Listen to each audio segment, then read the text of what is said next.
What is up, everyone? Welcome back to another video today, and in this video we are doing the 75th installment of Random Model Airports. Today we're going to be doing the Kalispell Glacier Park International Airport. No suggestions were made for this airport, however if you have any new suggestions, please leave them in the comments below. So we're staying within the Rocky Mountain region of North America, and we're heading back to the United States to check out Kalispell in Montana. Montana, one of the states that I'd love to visit at some point because, especially with like Billings, they have the big Cape Air presence. I'd love to fly one of the little Tecnam Travelers that they have up there because they got quite a few flying in and out of there alongside the Cessnas, which they're going to be getting rid of here pretty soon, at least to my knowledge. So again, like with Kelowna and with the fact that it's in the Rockies, the design is very similar to that of Kelowna. With the small terminal and a somewhat linear design here. You can see there are some gates that are a bit misaligned, I guess, and that's mainly because of the construction they've got going on. As far as I can tell, they are working on a terminal expansion. So I think they've got the first part of it open, which would be right in that area, and then they're working on another extension down on the other end of the terminal. Now, one thing I'd like to note real quick, too, with the airport codes, because I always like to look at those, the IATA code, that's FCA.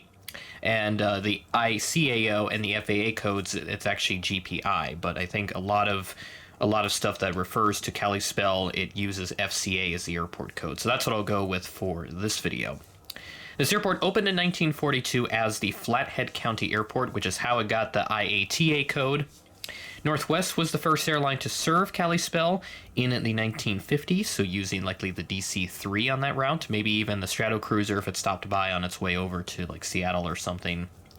International designation, so the name was added to the official airport name in 1970.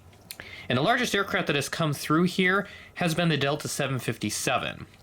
Didn't see exactly when they operated those, but I'm guessing probably in like the 2000s or something they would have had them flying in here, and maybe they even still have them regularly. But it is the winter time, so it may not be as common as it would be in other parts of the year if it is still a current thing, if you will. The terminal was upgraded in the late 80s, and as mentioned at the start of the video, there is another expansion project underway, so they're renovating the terminal, giving it a new fresh look, which has been the case for a majority of airports across the United States. A lot of them getting refreshed interiors, renovations, extensions, new additions, etc., etc. It's been a very common theme across the U.S. as we continue to move through the 21st century and as we innovate in aviation and also see all kinds of new airlines and new aircraft types appearing across the aviation industry. So it's a very exciting time for aviation as a whole.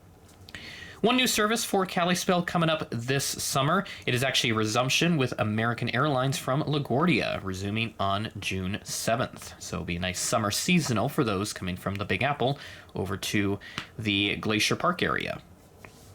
So without further ado, we'll go ahead and get started at Gate 1 right over here, which is a special livery. This is another model that is debuting, making its airport update debut today, and then we'll go this way and then come back around and check out those two departing aircraft. As we start off at Gate 1, here is the Alaska Embraer 175 with the Washington Huskies livery. Go Dogs, as it says. I love the colors on it, and just an overall great livery from Alaska here on the 175s. To complement the Cougars one that they have, the red livery on the sister ship of 661 Quebec X-Ray. So this is on 662 here for this particular livery. And this aircraft arrived in from Seattle as Flight 2270, operated by Horizon Air, as is the case with the other special liveries that they have. And this arrived in at 12:06 p.m. ahead of a scheduled 12:13 p.m. arrival. Oh, excuse me there. Moving on to Gate 2, we have our United Airlines aircraft, the sole United aircraft in this update, a 739 from Denver. I have seen the MAXes scheduled as well, so as always, they remain inconsistent in which aircraft they will send to a destination. This arrived in from Denver as Flight 1365 at 1:37 p.m., and this arrived in right on time. And then next to that, we have a Delta A319. And this is coming in from Minneapolis today as Flight 2575, and this arrived in about the same time as the United at 1:29 p.m., ahead of a scheduled 1:53 p.m. arrival. And I flip it on over to our Allegiant aircraft at the gate. This A320 is significantly delayed and is supposed to have fence tips, but as I've mentioned before, we don't have a A320 fence tips in 1 to 400 scale yet, Gemini and G Panda, etc. Please do that. I know there's a custom that was floating around on eBay recently, and Aero Classics donor specifically, but we definitely need a more official release from someone to get that taken care of. This A320 arrived in from Las Vegas as Flight 27, significantly delayed at 11:06 p.m., delayed from a 9:19 p.m. scheduled arrival. So you're looking at a delay of, what is that, an hour and 40 or 50, it's an hour something. It's quite a bit of time either way, so not what you want for a flight. And then move on over to our departing aircraft. We've got this A319 taxiing out of the gate, and this aircraft is heading to Los Angeles today as Flight 764, so nice to see Kalispell getting that LAX service. And this would depart at 2:30 p.m., ahead of a scheduled 2:39 p.m. scheduled departure time. And then right in front of that, we've got a Delta Connection Embraer 175, though in chronologically speaking, this should be behind the Allegiant A319, but obviously the times and everything are just all pulling off from the schedule, and I just set them up wherever, so I don't really mind it too much, but I digress. This Delta Connection Embraer 175 is heading out to Salt Lake City as Flight 3798, operated by SkyWest, and this departed at 6:06 p.m., ahead of a scheduled 5:59 p.m. arrival. And there is Kalispell, the 75th episode of Random Model Airports. We have made it a long ways in this series. So I want to mention, too, just so that this video isn't too short, I'll talk about some of the other services that Kalispell has. So as we saw with Alaska, they have service to Seattle, Tacoma, and there's also seasonal service to San Diego.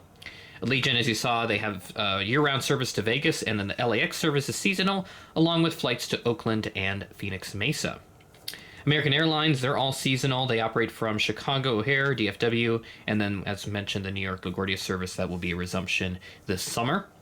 Avelo Airlines has seasonal service to Burbank and Santa Rosa, and then Delta with their year-round service to Salt Lake, and then they also have seasonal from Minneapolis. That's the main line that you saw there as well.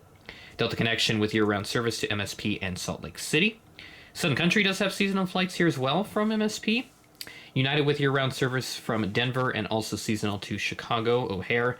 And then United Express coming in with year-round service from Denver as well, but also seasonal to Houston, Los Angeles, and San Francisco. So this airport is very much a seasonal airport in terms of the number of flights that they get. So usually, like the wintertime, there'll be less people coming out here. Although it kind of balances out really when you think about it, I guess, with like the skiing areas and whatnot. You'll certainly get a lot of people coming in here during the wintertime as well, but the summertime definitely more busy for the tourism aspect of it, since it'll be nice out and you get to check out the beautiful scenery of the Rockies. And just looking at the Google Earth satellite imagery, you've got Flathead Lake just down the road from Kalispell, and then the various mountain ranges right in the area, and the Flathead National Forest just over to the east and south of Kalispell. So very cool scenery over there with the various landscapes with the Rockies and all that. So it'd be a nice place to visit one of these days. I've had family go over to Glacier Park before, and they said that it looked nice, so I'd love to check it out at some point. So there it is for Kalispell Glacier Park International. Hope you guys enjoyed this Random Model Airport update with the 75th installment. With that being said, thanks for watching, and I will catch you in the next video.